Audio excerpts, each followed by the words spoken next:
ان کو governor house سے پٹک کر ان کی ہڈیاں توڑی جا چکی ہیں، ہم اس غم سے ابھی باہر نہ نکل پائے۔ ایک کہتا مجھے پہلے قتل کر دو، دوسرا کہتا پہلے مجھے قتل کر دو۔ جب قتل ہونا ہی ہے تو یہ کیسا مزاج تھا جو رسول اللہ کے خاندان میں تھا؟ مرنا ہے ہی تو بھائی کی موت دیکھ کر کیوں مرے؟ بھائی کو مرتا ہوا دیکھ کر کیوں مرے؟ مرنا ہے ہی تو پہلی اپنی جان دے دے، بھائی کی حفاظت ہو سکتی ہے تو ہو جائے۔ دونوں شہزادے جب بحث و مباحثہ کرتے رہے، حارث نے دونوں کی گردنوں کو پکڑا اور کہا تم دونوں کی خواہش پوری ایک ساتھ کرتا ہوں۔ تلوار ہوا میں لہرایا اور ایک ساتھ گردن پر مارا، جس سے دونوں شہزادوں کے سر ہوا میں اڑ گئے۔ اور ان نو نہالوں کا ایسا قتل دنیا نے دیکھ، ان بچوں کے ساتھ جو ہوا تھا وہ دردناک ہے، تاریخ میں اور روایات میں موجود ہے۔ یہ دونوں بچے محمد اور ابراہیم، کوفہ والے تو انہیں پناہ دینے سے منع کر رہے تھے۔ ایک مرتبہ ایسا ہوا کہ ایک مسلم بن عقیل رضی اللہ تعالیٰ عنہ نے جانے سے پہلے اپنے ایک جان پہچان شخص اور ان کی محبت کرنے والے تھے قاضی شریح، ان کے حوالے کر دیا تھا، کہا کہ ان کو آپ مدینہ طیبہ رخصت کر دینا۔ قاضی شریح ہے یا کوئی دوسرا نام ہے؟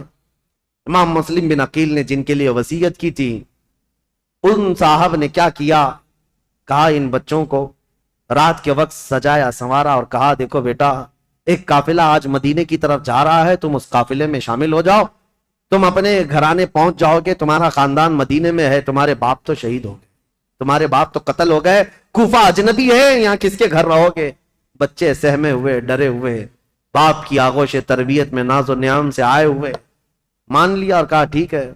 ان صاحب نے اپنے بیٹے کو کہا کہ ان بچوں کو اس قافلے تک پہنچا کر آؤ۔ بیٹا لے کر گیا، قافلہ نکل گیا تھا، دور سے دکھا دیا، وہ دیکھو قافلہ جا رہا ہے، دوڑ کے شامل ہو جاؤ۔ چھوٹے بچے تھے، دوڑتے رہے اس قافلے کو پکڑنے کے لیے اور قافلہ چلتا رہا، دھول لٹتی رہی، کبھی ایک بچہ گر جاتا، دوسرا اٹھاتا، دوسرا گرتا، یہ اٹھاتا، پاؤں میں کانٹے چبھتے رہے، یہ بچے گرتے پڑتے رہ گئے۔ رات گزر گئی، قافلے کو نہ ملنا تھا، نہ ملا، اور ڈرتے سہمتے یہ قافلے کے چکر میں گھومتے رہ گئے، اور جہاں سے نکلے تھے وہیں آ کر پہنچ گئے۔ کوفہ کی سرحدی تھی، ڈرے سہمے ہوئے تھے۔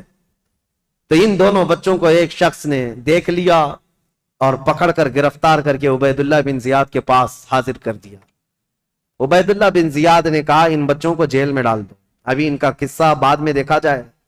جیل میں ڈال دیا گیا، اور ڈالنے کے بعد ابن زیاد کی طرف سے نگرانی کا حکم تھا، لیکن جیل کے جو داروغہ تھے، مشکور نامی، وہ اہل بیت سے محبت کرنے والے، انہوں نے رات کے وقت جیل کا دروازہ کھولا اور بچوں کو آزاد کیا اور کہا ان کو بھیج دیتا ہوں۔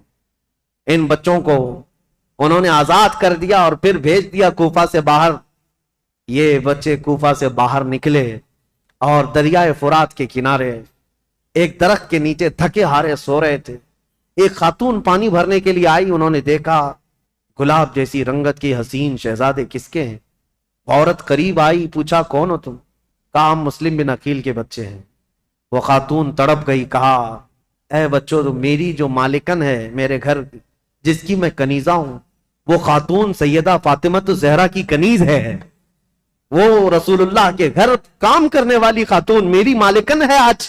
اگر وہ تم کو دیکھے گی تو خوشیوں سے پھولے نہ سمائے، خوش ہو جائے گی، چلو میرے گھر۔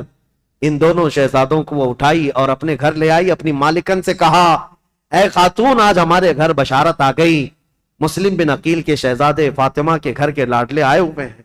وہ خاتون دیکھتی ہے، وہ تو خوشیوں میں وجد کرنے لگتی ہے، میرا گھر آج بہاروں سے بھر گیا، میں رسول اللہ کے خاندان کو اپنے گھر کب لا سکتی تھی، آج میری قسمت جاگ گئی۔ بچوں کو نہلایا دھلایا اور انہیں گرم کھلایا اور کہا بچوں تمہیں کسی بات کی فکر نہیں، تم میرے گھر آرام کرو، جب مناسب ہوگا میں تمہیں خود لے جا کر مدینے چھوڑ آؤں گی۔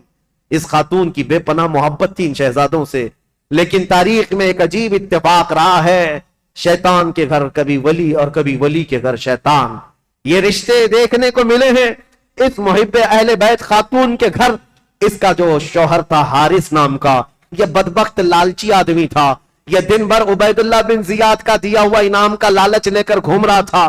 لوگ جگہ جگہ گلیوں میں یہ بات مشہور ہو چکی تھی کہ عبید اللہ بن زیاد نے دن 2 بچوں کو گرفتار کر کے جیل میں رکھا تھا اور داروغہ نے ان جیل کے دروازوں کو کھول کر بچوں کو آزاد کر دیا، بچے بھاگ گئے۔ لیکن ہوا کیا، ابن زیاد نے داروغہ کو بلایا، مشکور کو پوچھا کیا کیا، कहा मैंने बच्चों को छोड़ दिया। कहा क्यों छोड़ दिया? कहा इसलिए छोड़ दिया कि कल क़यामत के दिन अगर मेरा नाम दोज़खियों के दरमियान आ जाए तो रसूलुल्लाह की बारगाह में मैं अर्ज करूंगा, ऐ अल्लाह के नबी, मैं तुम्हारे शहजादों को जेल से छोड़ा था, आज मुझे जहन्नम से आजादी मिल जाए।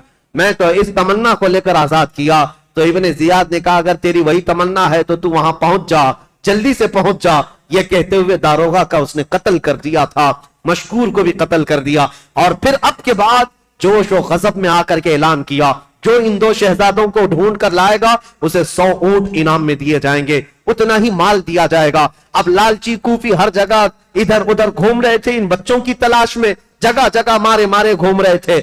और ये हारिस नामी शख्स दिन भर तलाश करके रात को अपने घर पहुंचा है, अपनी बीवी के पास आया और सो रहा है रात के वक्त, लेकिन उसे यह खबर नहीं कि जिन बच्चों को ढूंढ रहा था वो बच्चे इसी के घर में आराम कर रहे हैं। खातून तो जानिसाराने अहले बैत में से थी, मुहिब्बाने अहले बैत में से थी। उस खातून ने तो हक अदा किया था मोहब्बत अहले बैत का, बच्चों को खिलाया पिलाया और सुलाया। बच्चे नरम और नाजुक बिस्तर पर सोए थे। रात को इन दोनों शहजादों ने ख्वाब देखा। हजरत मोहम्मद जो बड़े साहबजादे थे, इब्राहिम जो छोटे साहबजादे थे, ख्वाब में देखा अपने बाप को। ख्वाब में ये देखा इन दोनों शहजादों ने रसूल करीम सल्लल्लाहु तआला अलैहि वसल्लम मसनद नशीन है, सहाबा इर्द गिर्द बैठे हुए हैं और मुस्लिम बिन अकील खूनी जुब्बे में तरबतर रसूलुल्लाह के पास आ रहे हैं। उनके जिस्म पर खून टपक रहा है। मेरे आका सल्लल्लाहु तआला अलैहि वसल्लम ने देखा और इस मुस्लिम बिन अकील से पूछा, मरहबा, आ जाओ मुस्लिम, तुम्हारे लिए मैं पानी लिए खड़ा हूं, लेकिन ऐ मुस्लिम, अकेले आ गए, बच्चों को कहां छोड़ आए हो? बच्चे कहां हैं? मुस्लिम बिन अकील ने कहा, या रसूल अल्लाह, मेरे पीछे पीछे आने वाले हैं, मैं उन्हें पीछे छोड़ आया हूं। इतना सुनना था, ये बच्चे ख्वाब देख रहे थे, बिचक कर उठ गए और एक दूसरे से चिमट कर रोने लगे।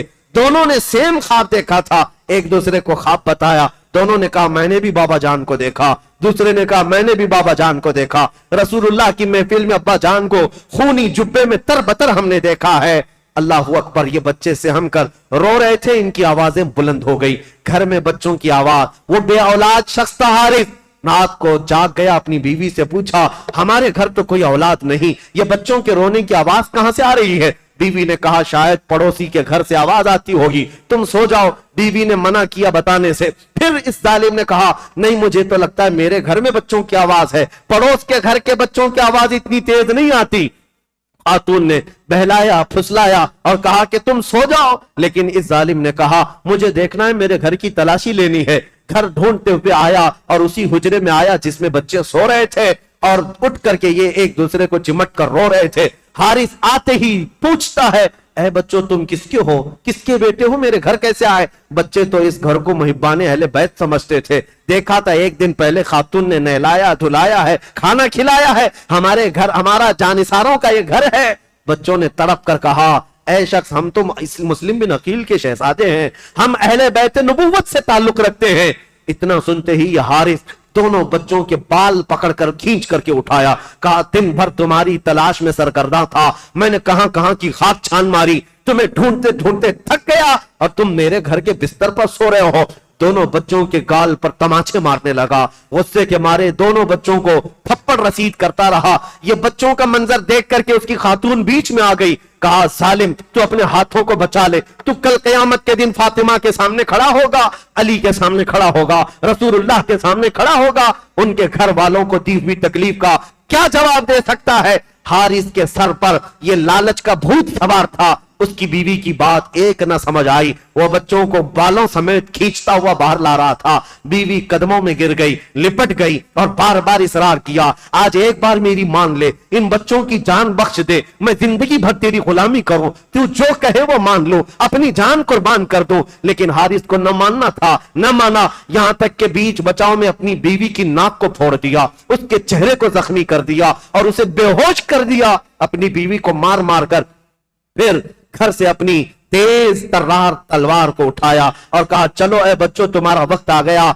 तुम्हारा बाप जहां गया है मैं तुम्हें वहां जल्दी क्यों ना पहुंचा दूं, तुम भी वहां पहुंच जाओ, ताकि उबैदुल्लाह बिन जियाद ने जो 100 ऊंट के इनाम का ये ऐलान किया है मैं उसका हकदार बन जाऊं। कल मेरे घर 100 ऊंट आएंगे, मेरे घर इतना ही माल आएगा, बस मुझे तुम्हारी गर्दनों को ले जाना है, तुम्हारे कटे हुए सरों को ले जाना है। इन बच्चों के बालों को पकड़कर वो खींचता हुआ दरियाए फुरात के करीब आया। अजीजा ने गिरामी वकार, तारीख की ये सच्चाइयां जब हम पढ़ते हैं आंखें भीग जाती हैं, हमारा जिस्म बोझल हो जाता है, कलेजा मुंह को आता है। इन बच्चों की उस वक्त भी मोहब्बत ये थी, दोनों एक दूसरे से लिपटे हुए। हारिस से क्या कहते हैं मोहम्मद जो बड़े साहबजादे थे, वो ये कहते हारिस एक बात कहता हूं, मेरी आखिरी ये बात सुन ले, इसलिए कि पहले जब तू तलवार चलाए तो मेरी गर्दन पर मार देना, इसलिए कि ये छोटा जो है इसका कत्ल मैं देख ना सकूंगा, मैं इसके कत्ल को अपनी आंखों से गवारा न कर सकूंगा। छोटे ने बढ़ करके उसको थाम लिया और कहा हारिस हरगिज मेरे भाई की मत सुनना,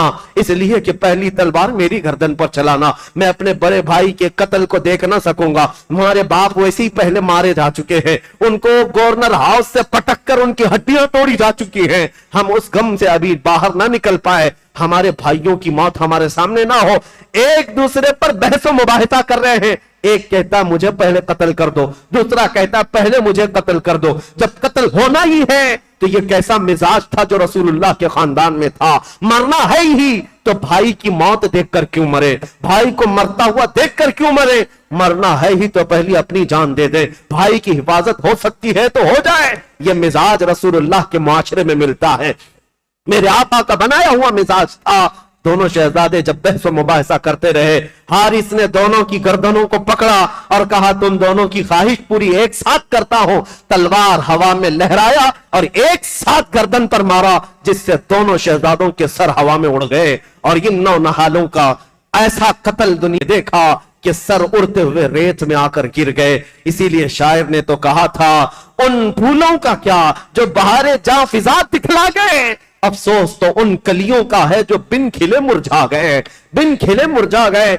इन फातिमा के लाडलों का, अहले बैते नबुव्वत के, खानदाने नबुव्वत के शहजादों का ये पहला कत्ल था। इस कम उम्री में ये दो बच्चे शहीद हो गए कूफा की सरजमीन पर। इन दोनों के सरों को सजा करके दूसरे दिन ये हारिस नामी बदबख्त सालिम उबैदुल्लाह बिन जियाद के गवर्नर हाउस में पहुंचा और ये दोनों शहजादों के सर लाया और कहा ऐलान के मुताबिक मेरे 100 ऊंट मुझे दे दो, 100 ऊंट का इनाम मुझे दे दो। उबैदुल्लाह बिन जियाद ने कहा अरे सालिम तुझे किसने कहा था कि इनके मुर्दा, इनके कटे हुए सर लाने के लिए, मैं तो जिंदा लाने के लिए कहा था। अगर यजीद ने मुझसे पूछ लिया कि इन बच्चों को कत्ल करने का ऑर्डर किसने दिया था तो मैं क्या पेश करूंगा।